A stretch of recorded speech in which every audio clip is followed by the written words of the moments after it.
Bonjour à tous et bienvenue. Nous allons parler aujourd'hui de l'éthique de travail ou encore l'éthique professionnelle. Par définition, il faut savoir que l'éthique du travail, l'éthique professionnelle, c'est un ensemble de valeurs personnelles qui déterminent le comportement d'un employé sur son lieu de travail. Donc, on peut parler généralement de faire preuve de conscience professionnelle, par exemple. Donc, un employé peut avoir soit une bonne ou encore une mauvaise éthique de travail. Toujours est-il que chacune va influencer à sa manière son comportement sur son lieu de travail. Alors, concrètement, comment se comporte un collaborateur qui a une bonne éthique de travail? Donc, c'est simplement une personne qui va se montrer très motivée et qui va généralement produire des résultats de haute qualité. C'est une personne qui va prendre des initiatives, quel que soit le poste qu'elle occupe dans l'entreprise. Elle va se montrer coopérative, se montrer disponible, elle va respecter ses engagements, faire preuve d'honnêteté, de conscience professionnelle, etc. Et il existe de nombreux avantages liés au fait d'avoir une bonne éthique de travail.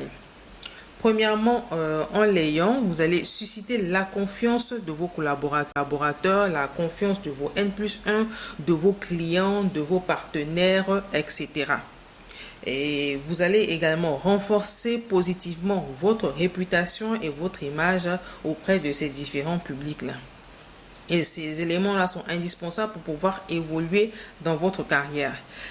Vous allez remarquer que dans certaines entreprises, les personnes promues ne seront pas forcément les personnes les plus techniques, mais ce seront celles qui, en plus de la technicité, auront démontré au quotidien une éthique de travail irréprochable.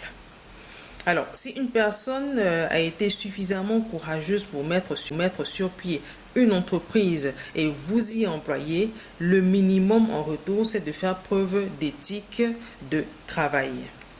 Alors, pour cela, il faut éviter les comportements nuisibles tels que par exemple les retards chroniques, le fait d'effectuer son travail avec négligence, détériorer le matériel qui vous est confié pour travailler ou encore toutes les actions qui peuvent mettre à mal la cohésion dans les équipes. Par exemple, diffuser des commérages, faire preuve d'abus, de position dominante, faire preuve de malhonnêteté et faire usage de corruption, de vol.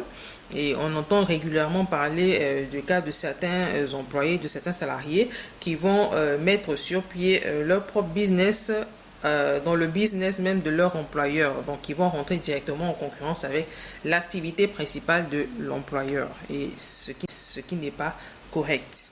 Et malheureusement, lorsqu'on dénonce ce type de comportement de la part des collaborateurs, il y en a qui vont trouver, par exemple, que c'est normal, c'est parce que le collaborateur est mal payé, et s'il était bien payé, il se comporterait autrement, et il n'est pas bien traité par sa hiérarchie, etc., etc. C'est assez grave comme justification, parce que votre éthique professionnelle doit être indépendante des circonstances autour de vous. Elle doit être la même en tout temps, en tout lieu.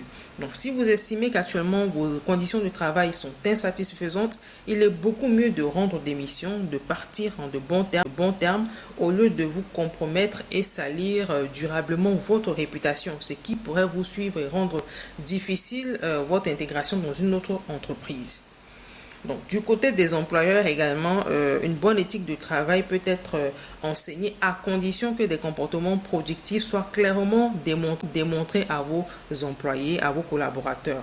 Donc, si en tant qu'employeur, vous attendez des comportements productifs, vous attendez que vos collaborateurs fassent preuve d'éthique dans le travail, il vous reviendra premièrement à vous-même de manifester cette éthique afin que vous soyez beaucoup plus crédible lorsque vous chercherez à leur communiquer les dits comportements productifs.